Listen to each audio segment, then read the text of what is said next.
100 push-ups in a row or never eat fries again? Never ate fries again. What was your biggest why? Other than, is that the report or was it your son for starting this entire journey? Gave, the normal routine of giving blood samples and all that. But when the results came out is what literally shook me from inside. Hey folks, welcome to yet another episode of Midday with Ranjay, Season 2, Stories of Resilience and Reinvention. Today's guest is someone who not only has only transformed himself physically, but has also redefined his mindset and approach to life. Very good friend of mine. In fact, the first guy that I met here in US, Janak. Janak's journey of overcoming the hurdles of weight loss and embracing fitness is a story of resilience, perseverance, and reinvention. What makes his story so inspiring is that it's just not about losing weight. It's about gaining a new perspective on life, health, and self-discipline. Janak has been a personal motivator and inspiration for me, and I've often wondered, how did he build that mindset? What drove him to make such a dramatic change? In this episode, we will dive into the why, how, and what next of Janak's incredible journey and explore what it takes to reinvent yourself when life calls for it. Stay tuned till the end, where we will have a fun little rapid fire with Janak.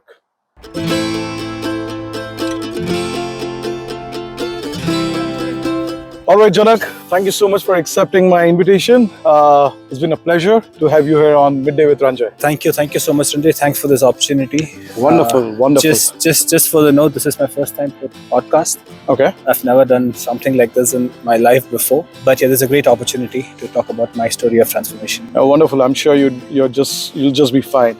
So, Janak, I think during the introduction, I've already told my viewers that your story has been a personal motivational story for me. I got inspired listening to you. Just wanted to understand how's been 2025, how's been this new year, the last couple of weeks of this new year. Couple of weeks have been fine. I'm trying to keep up with my own promises that I made 3 years back.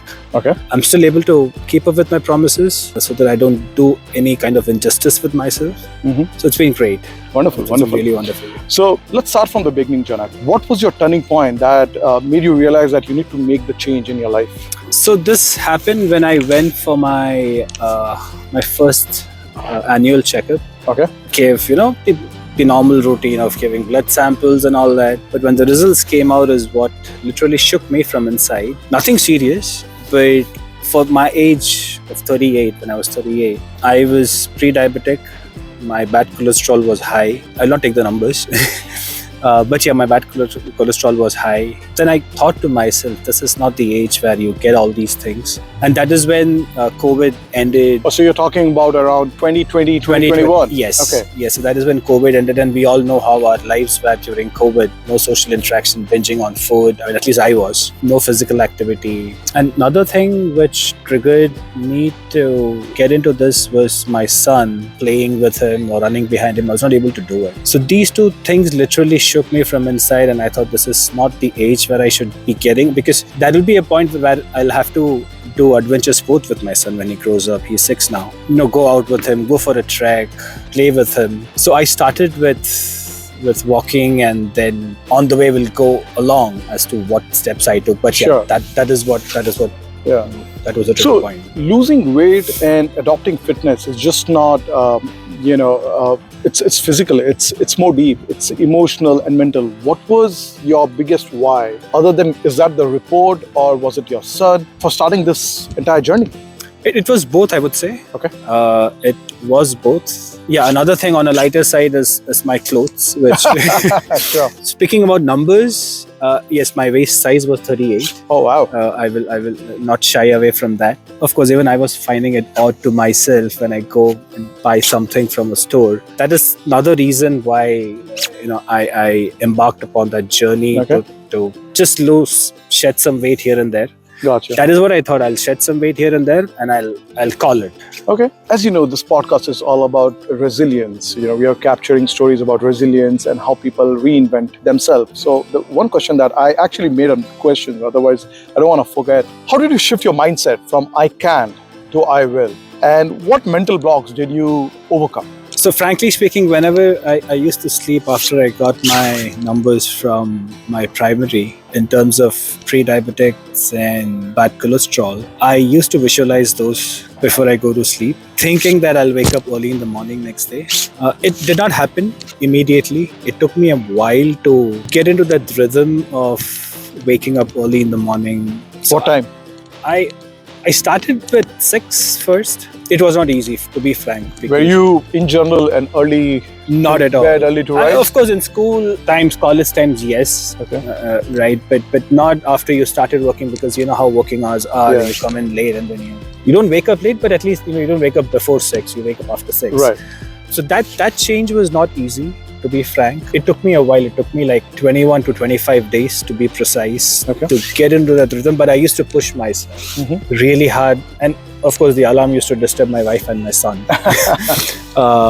which was okay with them, because even they sacrificed. Yeah, so it was not easy initially, waking up at 6, and then what I did is I started waking up half an hour early. Okay. 5:30, and I used to So read. you kept kind of pushing the envelope every day. Yes, every day I used Small to, steps. taking baby steps. Not every week, but I would say at least month. So Okay. on a monthly basis, I used to change the way and the things that I used to do.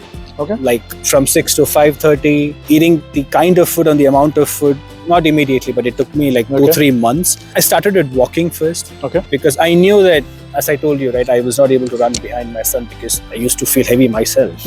I wanted to get those strength in my legs so that I'm at least able to go to a gym. So I started walking 3 miles first, and then I increased it to 5 miles and then 6 miles. So my 6 miles was regular for 2 months. Okay. And that, which was once difficult, Very difficult. you started getting ease with that, and somewhere you mentioned the power of visualization, and Yes. people don't understand that unless you don't believe, you don't start like I'm a visual guy. If I need to achieve something, I already feel that I have that, and then the mind starts playing, Yes. and your body is just following instruction. So that brings me to another question: is that while you were doing this, was there any kind of an affirmation or a positive habit or a routine that you continued without any result to stay motivated? Yeah, so that's how every good thing starts, right? Initially, you will not. I mean, like the way you grew your business, you came to US and then you grew your business. Everything is the same. Right. It's the same thing. Like initially, I'm sure for the first 4-5 months,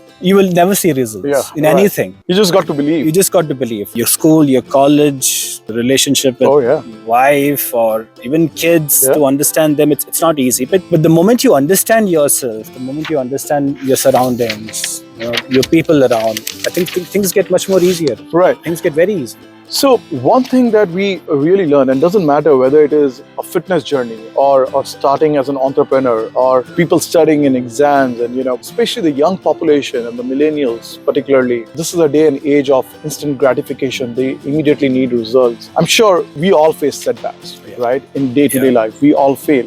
How did you handle moments of doubt, letdown, or even failure during this entire journey? So it again goes back to what I have gone through. Okay. I always used to keep those things, like playing with my son, going for an adventurous trip, my numbers and my clothes size on the lighter side. I used to keep those surrounded in my mind and my brain so that I don't lose focus. Like for example, if you want to achieve something in your life, right? It's not that I've achieved anything great. You keep looking at it. The more you look at it, you feel that no, this is where I want to go. This is where I want to travel towards. This is what I want to become, right? I did not force myself for those things to fade away from my mind. I used to enforce that in my mind, and that is where that mindset change came in terms of everything, because one factor gets in and you start experimenting a lot of things, like from food to sacrificing your food to sacrificing even, of course, there have been times where I used to be awake like 1-2 in the morning.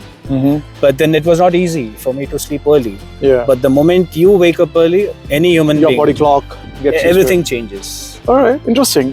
Very, very interesting points here. The other thing that I also want to touch upon, and it's just not related to you, but any greatness is not achieved unless there's a sacrifice. I'm not talking about your or my individual sacrifice. The sacrifice people in your household, your support function. Like for example, when I started my own organization, I know that there's my wife who's taking care of the household. There are 2 little kids, and because I was so busy with this and wanted to create something out of thin air, and I was able to do it only because I knew that back of the mind that is taken care of.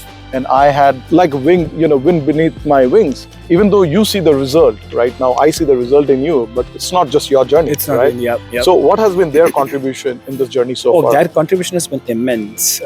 I would say of 100% of what I have given, 60 to 70 has come from My wife, my kid, even my mom used to tell me, "Beta, you need to reduce your weight." Okay, so the sacrifices have come in different forms. One is the sleeping pattern, the food, because Gujus and even being Indian, right? Oh, yeah. We know how fond of we are of any kind of food. Absolutely. Right. So the sleeping pattern, first of all, the amount of food that I used to eat, what I used to eat, and the sacrifices that even my wife had to make. Yeah. Right. In terms of Like cooking, social gathering, everything. Yeah. going out in late night movies. I'm coming to that. Like going to a friend's house. Even I'm sure you. Oh yeah. You must have realized people would think, why is he acting so pricey? Mm-hmm. But no, it is not. Everybody understood like what I am going through and what I want to achieve. And it's not, there has never been a point where I did not receive the kind of support. Even today, I go to any friend's house, like we came to your house like 2-3 weeks back. And now we know that, right? I mean, we need to respect. There was a time where like, hey, Janak, chalo thoda sa kha lo. But now it's like, no, let's respect this guy. It's not easy what you're doing. And then don't tempt this guy. Right. It's a different thing. You don't get tempted nowadays, but you know what I mean? Right. Yes. Yeah. So I've been very fortunate in that way, where people around me have understood what I am going through and what I want to be, and that has been great. That has really been great. Wonderful, wonderful. You know what? We're talking about fitness and we've been sitting. Well, how about we just walk and talk? Absolutely. Right. Absolutely. Cool. It's been great so far, Janak. Whatever that I've been hearing, I'm just getting more and more inspired, and. This brings me to my last segment, which is the reinvention. Mm-hmm. Your transformation wasn't just about fitness.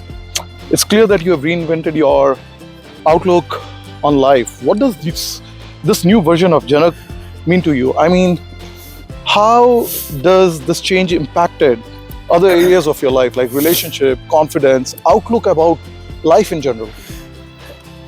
A lot of things, right? Because so one area of improvement was, of course, the physical transformation that I wanted to get into.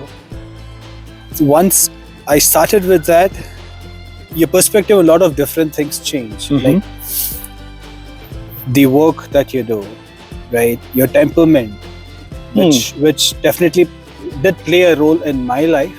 I mean, the last 3 have you years. become more calmer? I mean, you were always a Zen master as far as I remember, but what yeah, more? I mean, everybody have our own moments in life, but the way you see things, right, completely changed. In the way,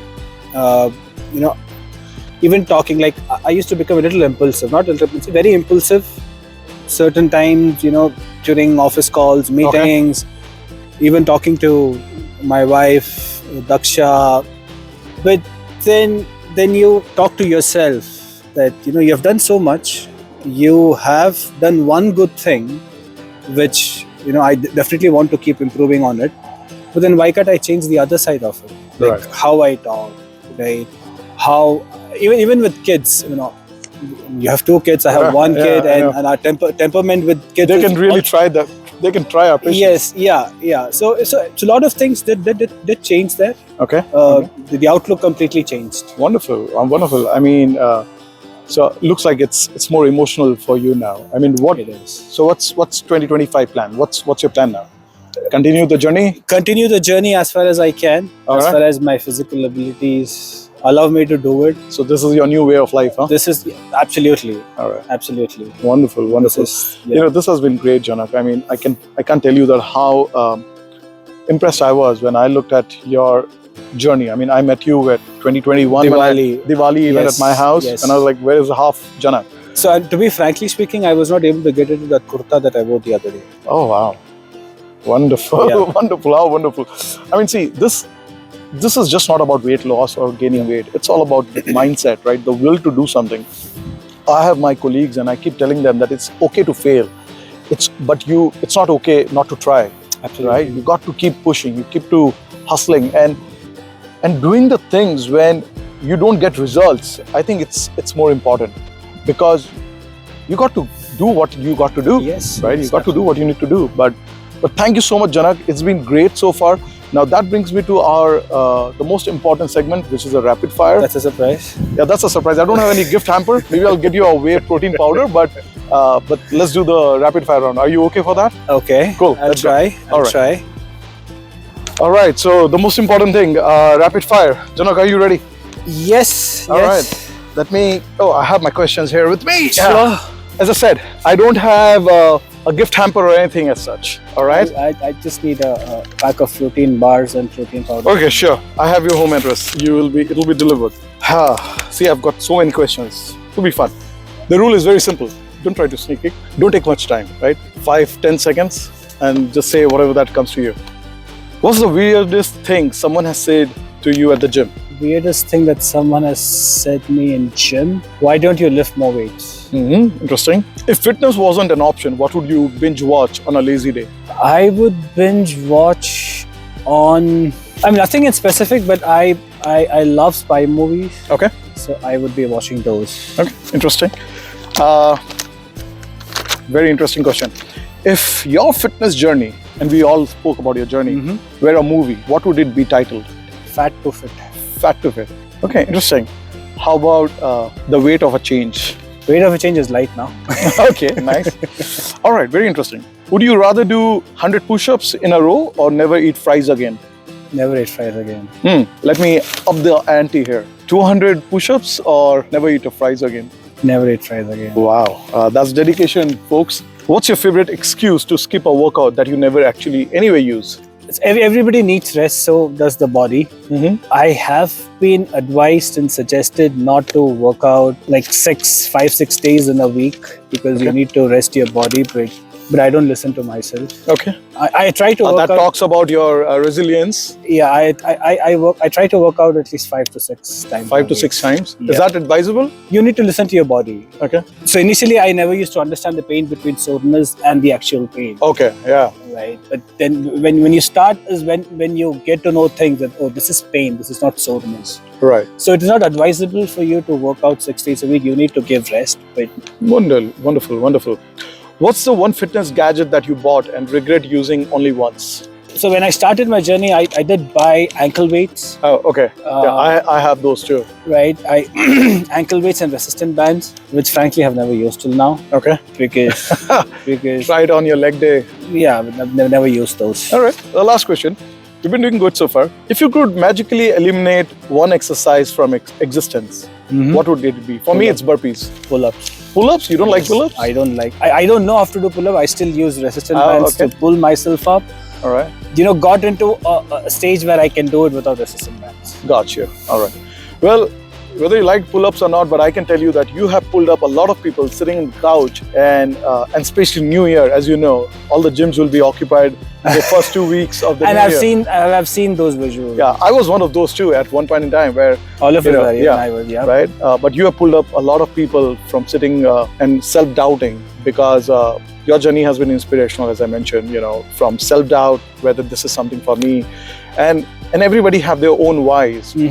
I'm glad that you found your why and you walk towards it. I made a new gym in my garage and find your why. It's very important to find your why, and I'm glad that you got your why, and also thankful that you agreed to do this and share your personal journey and inspiring. Absolutely. It's been a pleasure. So, thank you so much, Janak. Thank you so much. It's been a pleasure. Thank you so much, Ranjay, for this opportunity. And braving this cold. And just one thing, don't depend on gym. I like the way you have set up, and another friend of ours, Ajay, who has set up home gyms. Yeah. Don't find reasons that you should go to a gym or a fitness center to maintain your physical fitness or activity. No, you can do it at home also. But I'm finding a reason just to go out and I know. which I love. I mean, the other thing is also it's all about being mobile, right? I mean, I want to be mobile. My mobility has to be there when I'm 80. At least I'm able to do my own work, and that is the reason I start now. Yeah. And I have 2 kids I need to match to their energy, right? Yes, but as I said, each one of us have our own whys, and it's important to find our own whys and work towards that. Yeah, absolutely. Thank you Janak, so much, sir. Thank you so much. Yeah. Pleasure. Good. Come. To everyone listening, I hope Janak's story inspires you to take that first extra step towards your own transformation. Remember, every small effort adds up to something extraordinary. If you enjoyed this episode, do not forget to subscribe, leave a review, and share this podcast with someone who might need a little extra motivation today. Until next time, stay resilient and keep reinventing. Bye-bye.